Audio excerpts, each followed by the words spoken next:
Hey everyone, welcome back to Corporate Decoder, the place where we uncover the real stories hidden in plain sight in business filings. Today we're diving into Crest Acquisition Corp V's latest report. And let's just say there's been a significant shake-up in their accounting department. It's like they decided to switch chefs right in the middle of dinner.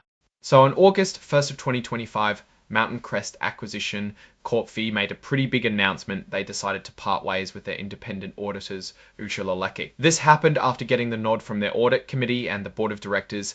Now, according to the filing, Hillel had been with the company since its inception back in April of 2021. They were responsible for auditing the company's financial statements through December 31st, 2024. The good news is that UARS reports didn't flag any major issues like a disclaimer of opinion or adverse opinions. They did, however, mention something called substantial doubt about the company's ability to continue as a going concern, which is a fancy way of saying they weren't fully confident that the company could survive long term. More importantly, the report states that between April 2021 and August 1st, 2025, there were no disagreements with OE on any accounting principles or auditing procedures. And importantly, there were no so-called reportable events, which are basically red flags that auditors might mention in their reports. Crest did share this disclosure with OEI and asked them to confirm if they agreed with the statements made in the filing. I's response letter dated August 7th, 2025 is included as an exhibit with this report. But here's the exciting part. They didn't just fire their auditors, they immediately hired new ones. WWC is now their new independent registered public accounting firm, also effective August 1st, 2025. So it's a clean sweep. Interestingly, the filing also mentions that Crest hadn't consulted with WWC on any accounting or auditing matters before this engagement. This means WWC didn't advise them on any specific financial transactions or potential audit opinions before they were hired. Now let's briefly touch on the structure of the company.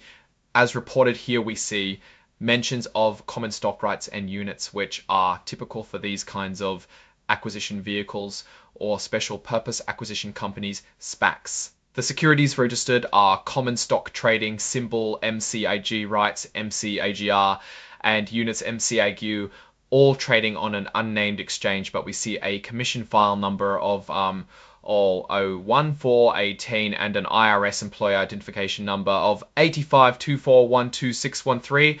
The company is also filing as an emerging growth company, which means they can take advantage of certain regulatory and financial reporting flexibility.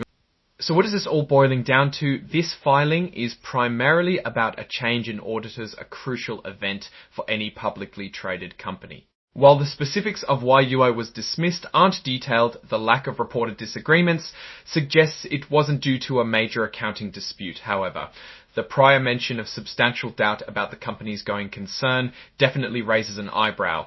It's possible the company is seeking fresh eyes or a different perspective as they move forward. The engagement of WWCPC signals a new chapter in their financial auditing process. It's important to remember that auditors play a critical role in ensuring the accuracy and reliability of a company's financial statements. Their opinion provides a level of assurance to investors and stakeholders. The transition itself is a normal part of corporate governance, but the context here with the previous auditor's concern about going concern adds a layer of intrigue.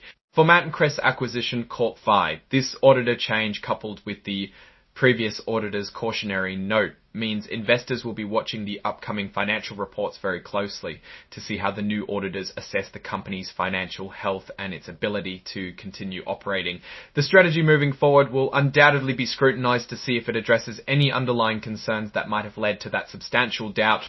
Ultimately, this filing keeps us updated on the nuts and bolts of corporate operations. A change in who's checking the financial books is always a story to watch, especially when there's a hint of past uncertainty. What's your take on this auditor shuffle? Do you think it signals a positive change, or are there more questions than answers? Let us know in the comments below if you found this breakdown helpful. Give us a thumbs up and subscribe for more deciphered corporate news. Don't forget to join our Discord community linked in the description for more direct discussions and insights. Thanks for tuning in. See you next time.